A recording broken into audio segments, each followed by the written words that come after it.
entertainment, It's news, 10 o'clock. instructions, advice on diabetes, high blood pressure, strokes, menopause, AIDS, pregnancy, sex. Sex? Did you say sex? As prescribed, take your medication, exercise, and diet. On 88.5 Sufra FM, tell a friend, call your neighbor. Casualty 911 is on.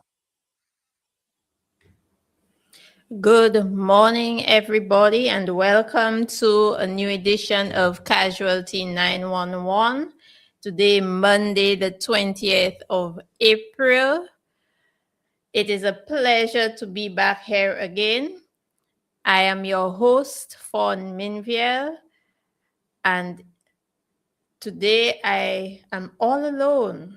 So we don't have a guest today. However, there are a couple of issues that I would like to address this morning. And I hope that those of you tuning in will hang around and be part of it.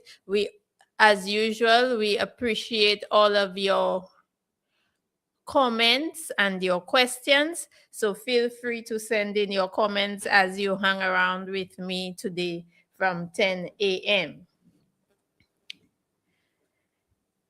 It's a beautiful morning, and I hope that everybody is having a good day so far.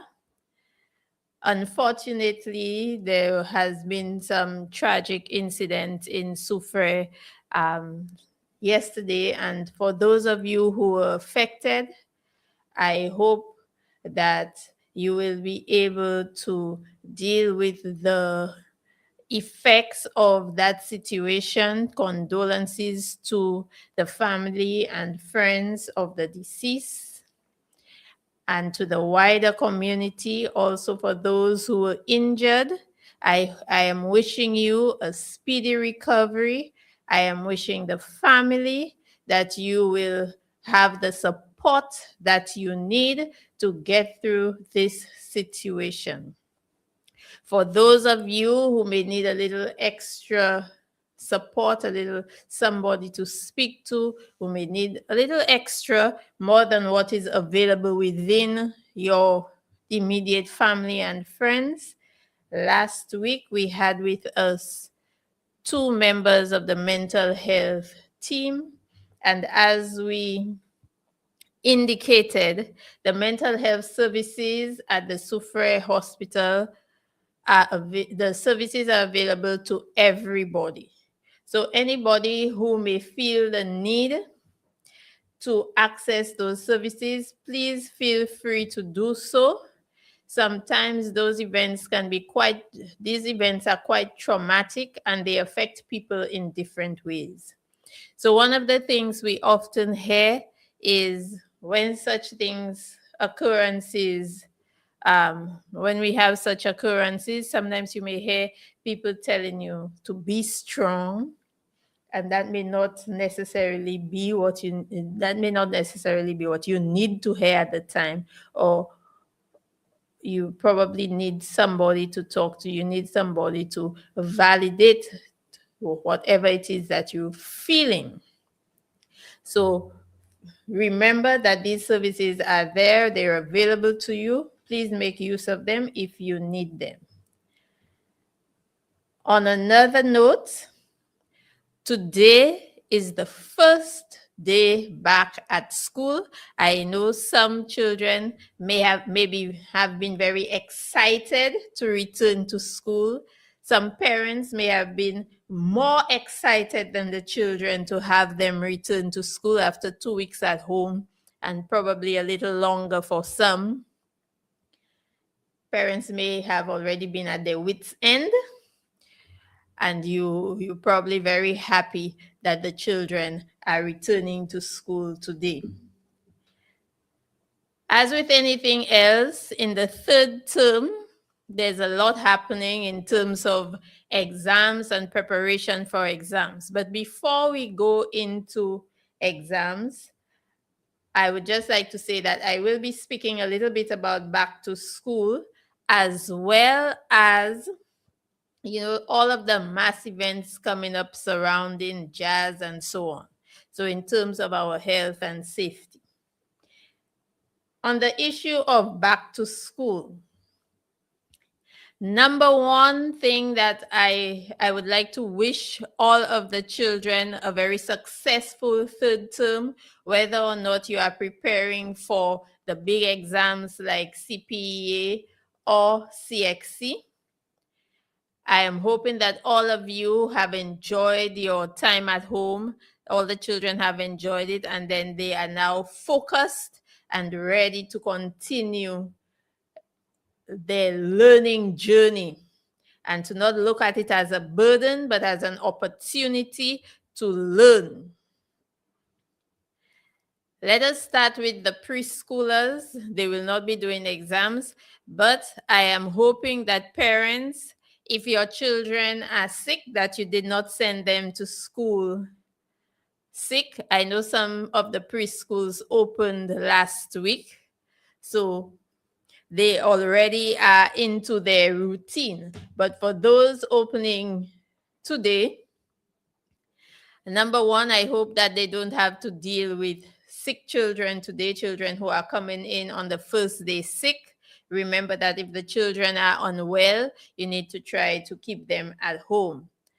Also, I would like to encourage all parents to teach your children how to reduce the risk of transmitting some of those contagious diseases. So the flu, the cold, there are certain practices that we really need to teach our children, and they are capable of learning from a very early age. They're very smart. They can pick up those things very, very quickly. We often talk about the flu or the cold, and when we do so, we talk about practicing good cough and sneeze hygiene. So that means that you teach them to cover their cough. So they're not just coughing and letting everything out there, or sneezing and letting everything out there. So we teach them that they cover in with the inner elbow. We teach them how, I know the preschools are very good at teaching the children how to wash their hands with soap and running water for 20 seconds, about 20 seconds, to ensure that the hands are clean at key moments which would include, for example, before they eat, after they eat, after using the washroom, after playing outside, and so on. So the preschools, the early childhood centers are very, very good at teaching the children that. And all we need from parents is that they encourage the children to do the same at home. We also would like to encourage them to keep their hands off their faces as much as possible, because we do spread germs by touching our eyes, our noses, and our mouths. I think we've said that many times before. During COVID, everybody was aware of those things, and some of those things have sort of slipped. We have become a little more complacent in terms of our hand hygiene and those hygiene practices, but we need to keep them up as much as possible. The other thing is to encourage the distancing when people are sick. So if you know that you are sick, or if you know that the child is sick, you would not send the child to school to put others at risk, not only the children, but the staff. As we always say, can you imagine if you have 4 staff members at an early childhood center, and then you have 2 or 3 of them sick? Where does it put everybody else? So we need to take these things into consideration and think beyond the simple explanation that people usually give. I have paid for the service, and so I will make use of the service. It is very inconvenient. As a parent myself, I can tell you it is very inconvenient to have a child sick at home. However, Sometimes we need to think beyond our own convenience and think about other parents, the staff, the other children. Some children's bodies may be able to fight those infections very easily, and some of them can become very complicated very easily. Some children can end up hospitalized just because they were exposed. And it is very, very easy for children to be exposed in that sort of environment where they are in very close quarters with each other. And we know how children are. They touch everything, they're in each other's faces, they share things that they probably shouldn't from the same water bottle, or one might pick up another child's water bottle without thinking and drinking from it. So all of those things we need to take into consideration. And remember, as we get into this third term of school.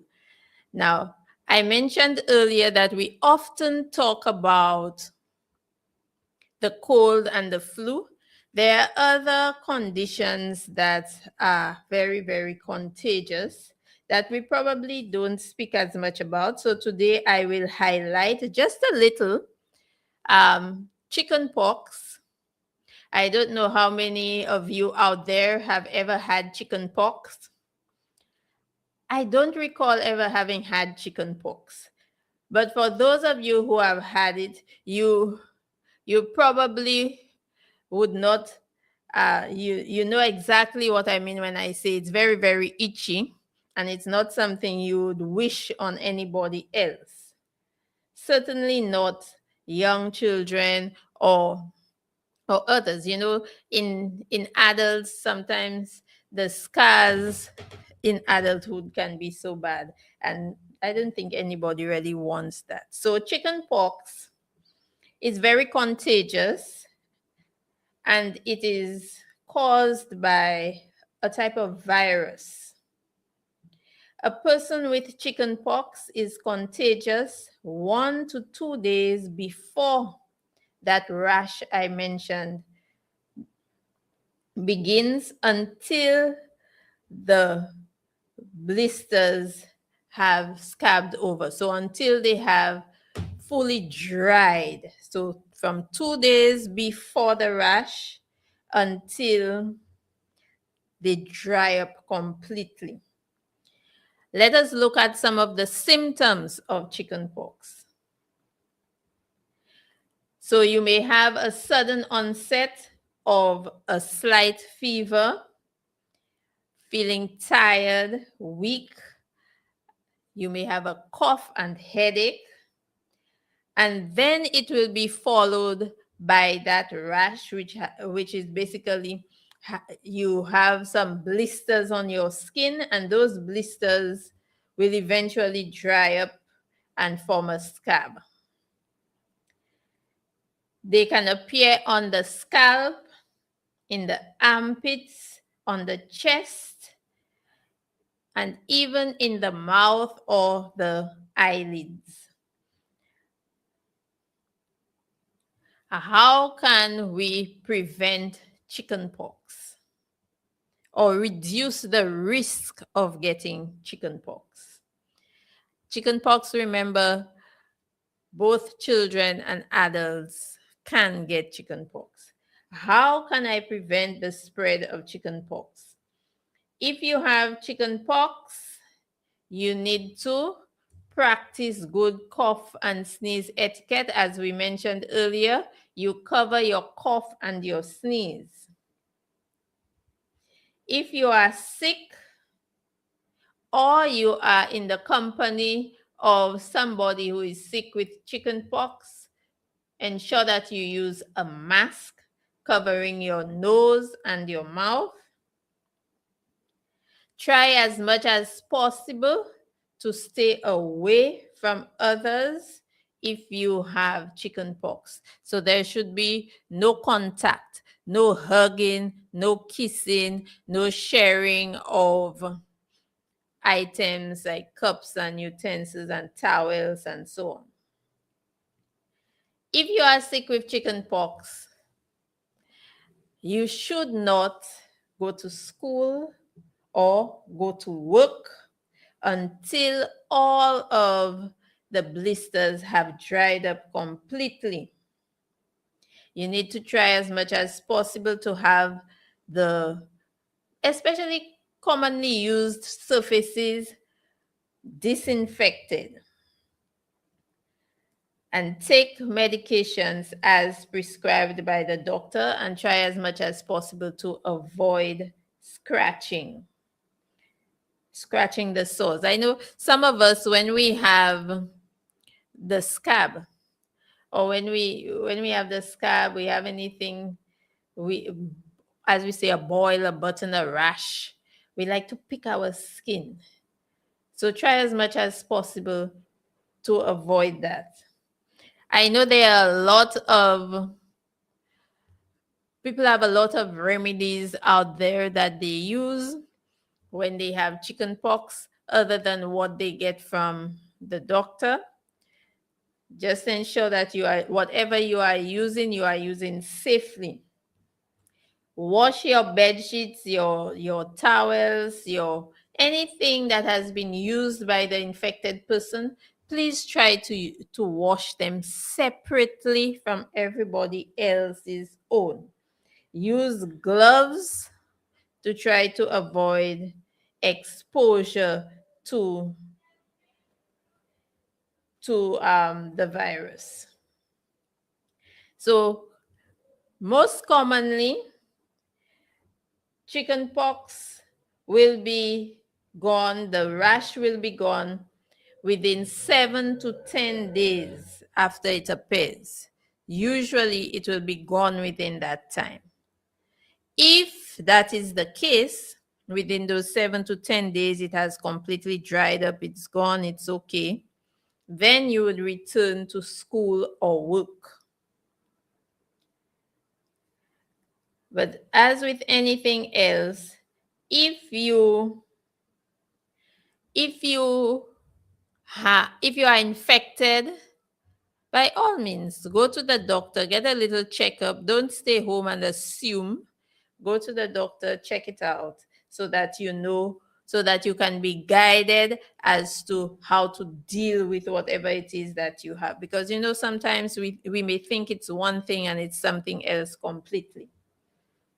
We also encourage people to stay away from each other. I said that already. You stay away from each other.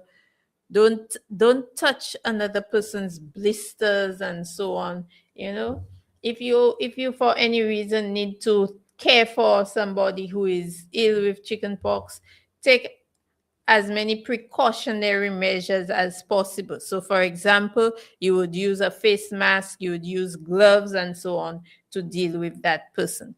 So that is our little highlight today, chickenpox, as we return to school, and also a reminder that it does not only affect children, but it affects adults as well. Okay, so still in our back to school topic, I mentioned earlier that quite a few students are getting ready to write their CPE exams and their CXCs. That can be a very stressful time for children.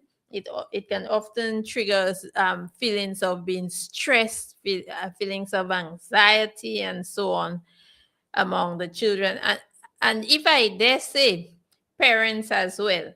But I don't even think we need to talk about the teachers. We know that the teachers are going through it, particularly as it relates to the grade 6 exam.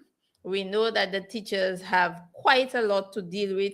And in this crunch time, there'll be a lot of pressure on them. So I'm encouraging teachers to take some time for yourselves to relax, to try to ease the pressure of this time of year. Don't simply wait until after the exam.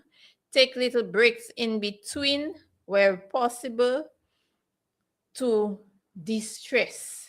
Whether it is last week, our mental health team was here and they shared a few strategies, a few tips as to how people could deal with stress. So, for example, they mentioned deep breathing. And remember that it is something that takes practice to really get it to work as it should. So, your deep breathing, visualization. So you think about yourself in a happier place, in a more exciting place, some in a situation that is not as stressful. Take a little time for yourself. Do something that you really enjoy doing. It does not have to be with others. It could be all by yourself. That you take a little time just for yourself. It does not have to be 4 or 5 hours. Sometimes a little 10-minute break, 2-minute break helps. It works wonders just to ease the pressure a little bit. So I'm wishing for all our teachers that you will be able to effectively manage your stress during this period of time. And remember, there's something that the mental health team mentioned last week that I found very, very interesting. So in terms of stress, they mentioned, and it's very interesting that they talk about perspective. So it's not only your response to the situation, but how you think about the situation to begin with. That is what really determines how stressed we feel. So, how we look at the situation to begin with, our perspective on the situation, but also our response. And sometimes the response requires us to do some problem solving. So these are skills that we need to try to work on in order to live a less stressful life. Now, in terms of the students who are going to be writing those exams, at this point in time, it is very important for students to feel supported. I know sometimes because of our own anxieties, parents, we may tend to put a lot of pressure on the children at this last minute, at this last point in time, the final moments leading to the exam, that we want to put a lot of pressure. But we need to remember that in as much as you want to guide them to do what is necessary in order to be successful at their exams, they also need to feel supported. So that would mean that you lend them an ear. You know, they may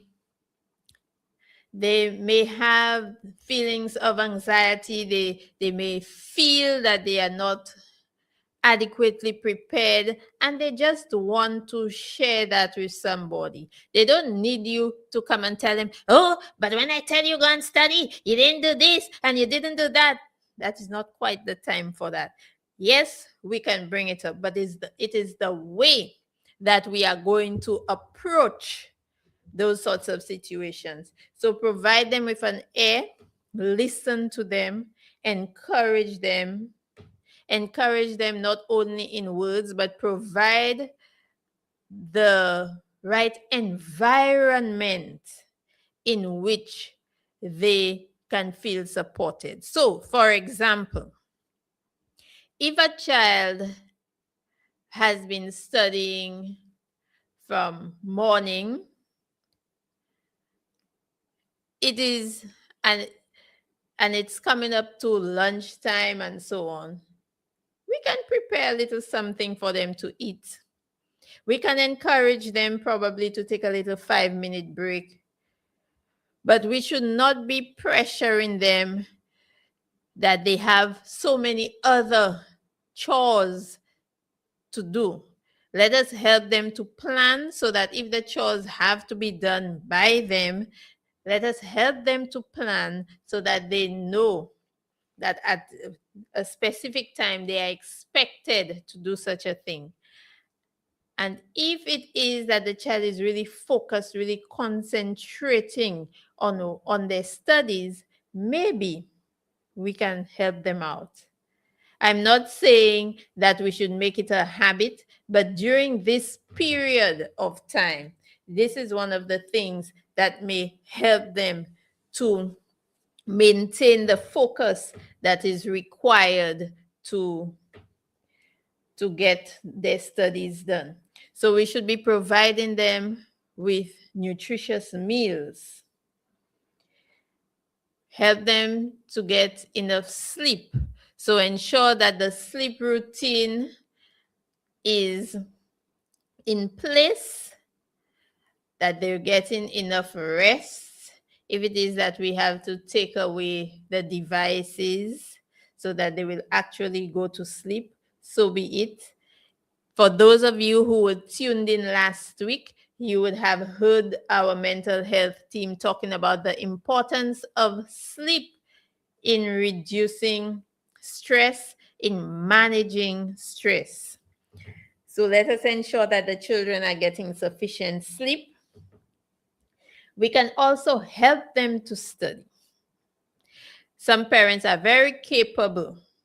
Some of you are very capable, and you may be able to provide that level of support for them, to sit with them, to help them to figure out ways to remember the information, to question them, to read with them, to question them, to look at, to let them do sample questions and correct them. Some of you are very capable. For those of you who may feel that you are not capable of providing that level of support, sometimes the support that they need is just somebody being there to, as we say, keep them company, you know? So if they're up late at night, you are also awake if possible, because some of you may be working a night shift and so on, and you are not able to. But within what is possible for you, find ways to provide some support to these children. And at this point, it is also important for them to be physically active. We know that being physically active is one of the key ways that we can effectively deal with stress and anxiety and so on. So to be out there, take a little walk, maybe do a little dancing with some music in the house and that sort of thing. All of those things can help in terms of reducing the stress and the anxiety that accompanies that period of time, that exam time. Some of the key signs that you might notice if your child is feeling stressed about the period of time is that they may be very irritable, they may be having mood swings, they may withdraw from everybody else. So let us be attentive to their moods, to their behavior, to things that are changing, to changes in their appetite, whether they're overeating or not eating enough, whether they're having constant headaches and stomach aches and not sleeping properly. So all of those things might be an indication that they may be feeling some sort of way about the upcoming exam period. So it is left us as parents to be aware and to try to provide as much support as possible. There is still time. There is still time to prepare. And if your child is not up to par, then putting in place a plan and helping them to stick to that plan of preparation would help to reduce your stress and your child's stress. So that is it for back to school. And I hope that it was helpful to you. And I'm sure that you may be able to figure out so many other ways that you can make that period less stressful. And I encourage you to try to do that as much as possible. And another important thing that we have to remember, that a child's future is not determined by one exam. So the fact that the child does not perform well on one exam does not mean that life is over. So we need to start to think beyond just a nice score at an exam. Yes, we would all like our children to perform well at an exam, but if for some reason they are unable to perform at their full potential during that period, let us extend, let us try, in spite of our own disappointment, let us try to extend a little grace and to be able to reassure them that life is not over and there are so many other possibilities for them going forward. Now, in our second little segment, I've segmented it a little.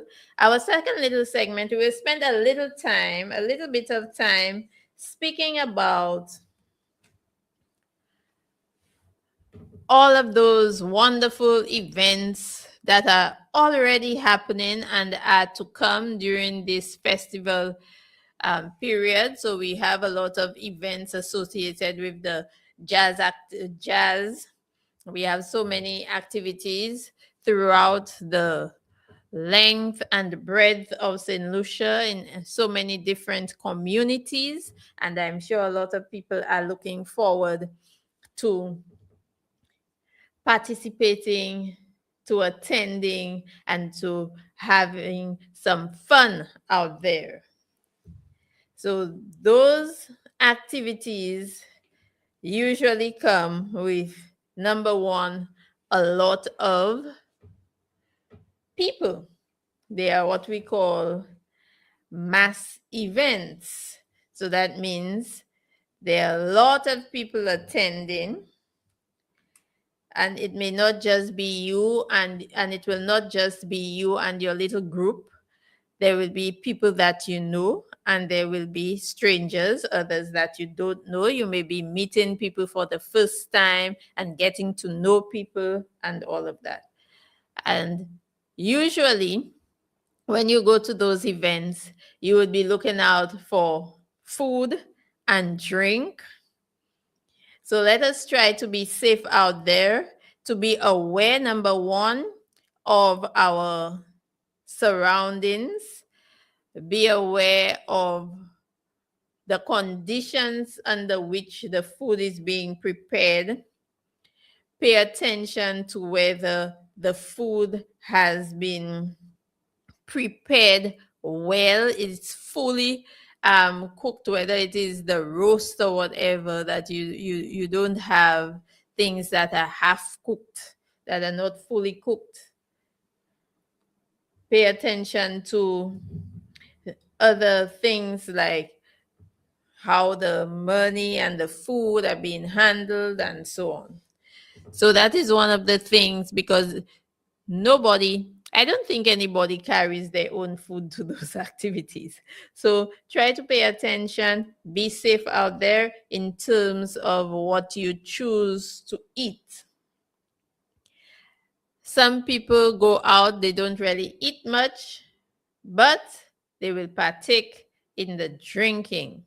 And when I say drinking, I'm referring to alcohol. If you are going to drink alcohol, let us try to reduce the risks associated with drinking alcohol, consuming alcohol, and consuming it in great quantities. So number one, you should ensure that if you're going to drink, at least you eat. You need to eat. You need to have something, you know, in there, in your stomach. Have some food in there. Also, the speed at which we consume. So some people will be downing stuff so very quickly. Remember that you need to stay hydrated. So if you're going to be hydrated, that means that you can't drink only beers and be hydrated. You can't drink only hard liquor and be hydrated. So you need to drink water. So you may want to think about alternating. So if you have an alcoholic beverage, then you may have some water, or you might have your bottle of water and for sip while you drink. You've had one drink, you've had two drinks, and you need to take a little break, so you drink some water instead. Don't say that you're going to change and take a drink with a little less alcohol. If it contains alcohol, it contains alcohol. And remember also that you can go out and have fun without drinking any alcohol. You can let the music give you that hype. You can let the music and the good vibes and the good company give you that hype.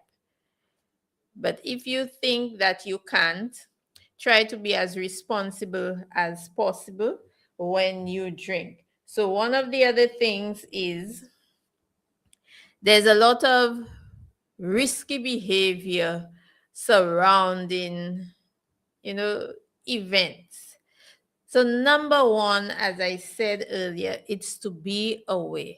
So if you're going to be accepting drinks from people, you may actually want to see the drink being opened or see the drink being poured.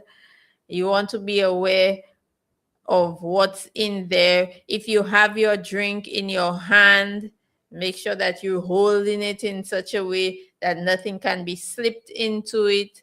Don't leave your drink unattended to go anywhere. You may have, if you don't want to throw away a drink, which most people would not want to do, you'd probably have to try to finish your drink before you go to the washroom. And the other thing is that with the consumption of alcohol, sometimes, we have those situations where people get behind the wheel of their vehicles intoxicated, and some people may actually think that they have not been affected by the alcohol that they consumed. So there are people who figure, oh, I just had a couple of drinks. That's not going to affect in any way the way I drive or my safety or anybody else's safety on the road. That is not so. We know that alcohol does affect our reaction time. It does affect the way we respond to situations and so on. It can slow us down a little bit. We may not think logically as we should. So driving under the influence is not a good idea. However, there are many people out there who do it. And during this season of events and so on, activities, I would like to encourage people to make a plan, have a plan in place when you're going out. Maybe there may be somebody in your group who doesn't drink alcohol, or the person drinks so little that they may go out and have one drink, two drinks, and then they're done for the rest of the night. They don't drink at all. That could be your designated driver. That person should be in charge of the keys. You may make other plans. You may make plans if you know you're going to be out there drinking to sleep by a friend. You may decide to sleep by a friend, just spend the night there. You may decide that you go out and you don't drink. You just have some fun. And one of the things that we also, I mean, out there in the community, we see it quite a lot. You know, when somebody is heavily under the influence of alcohol, that person is very, very difficult to reason with. It's very difficult to reason with somebody like that, to help them to see things clearly and logically. So if your friend is under the influence of alcohol and you don't want them to drive, how do you manage that situation? Try to avoid as much as possible to have an argument with that person where there is a big audience, a crowd, people looking on, because you know they're just going to be more set in their ways. They're not going to want to listen to you or anything.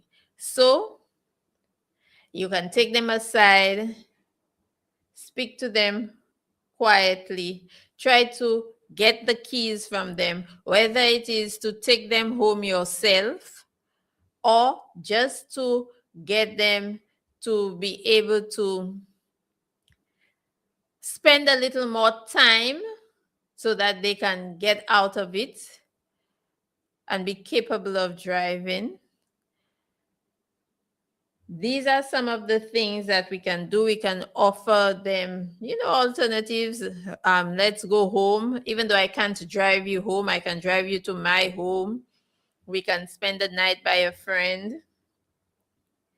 And try as much as possible to remain calm, because we know that some people under the influence of alcohol, just merely your tone might set them off, and you end up in a situation where you're having an argument, and instead of getting the person to refrain from driving, you that person ends up jumping into their vehicle even quicker and driving off under the influence and in a rage. So that is not a very good combination at all.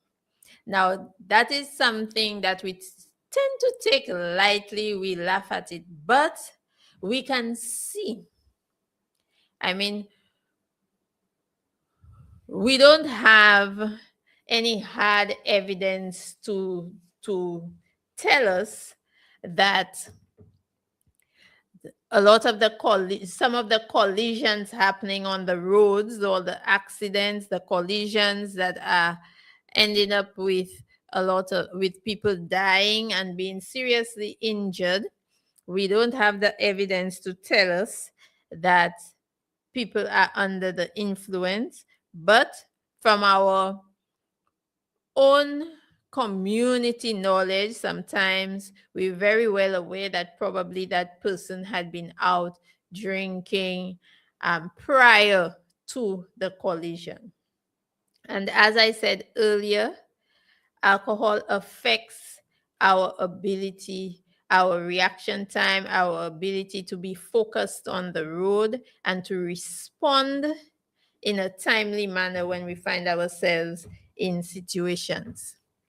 So let us try as much as possible to reduce and to avoid being on the road behind the wheel under the influence of alcohol. Now, some of us, we go out there, we don't have a vehicle, we got a ride, we need to get home, and the person who is supposed to take us home is under the influence. That person is drunk.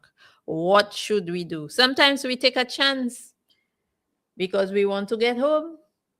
However, that may not be your best choice, to get in a vehicle with somebody who is drunk, who is not able, who is not in their best, they're not capable of being focused on the road and driving you home safely.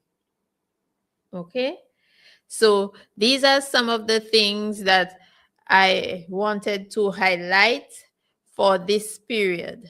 Now, there's something else that I also want to mention, and that is childcare during that time. So, a lot of parents during this period, that is your time to go and free up. We talk a lot about stress. So that is your time to free up, to go out and enjoy yourself, to have a little fun, and so on. I would encourage all of you to plan in advance to ensure that your children are left with a responsible person, somebody that you trust to keep them safe.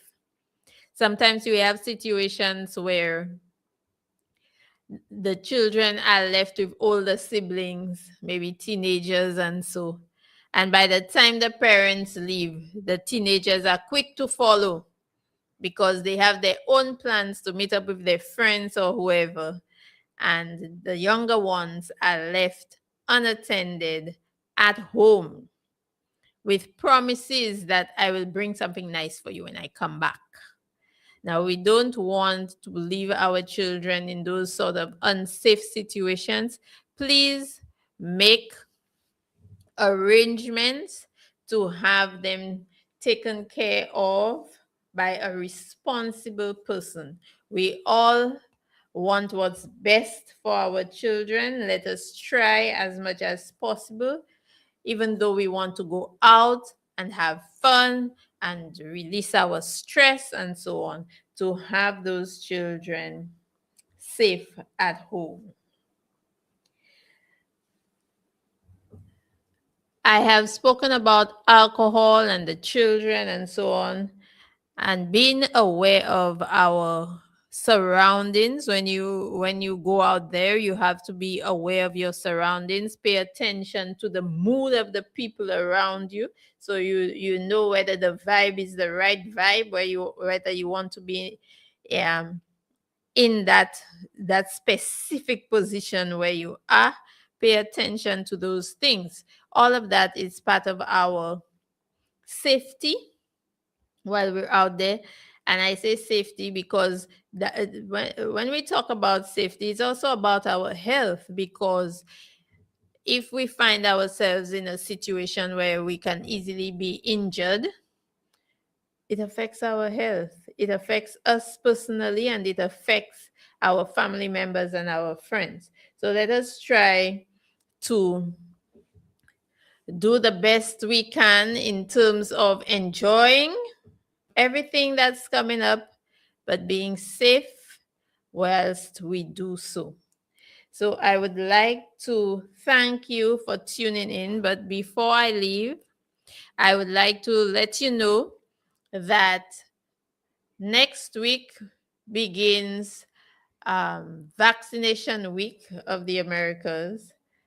And we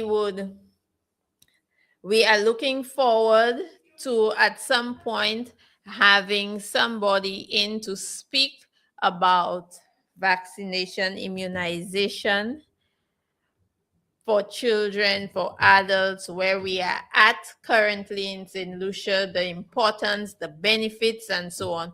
And we welcome your feedback. We know that there are a lot of you out there who may have concerns about it.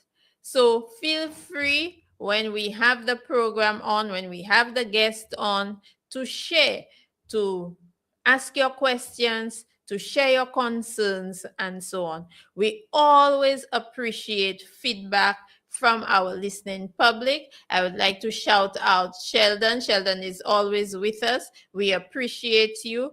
And you took a little while to come on, and I was wondering whether you were going to come on today. So thank you for tuning in, and thank you to all of our listeners on the radio and online. Thank you for joining us this morning for this edition of Casualty 911.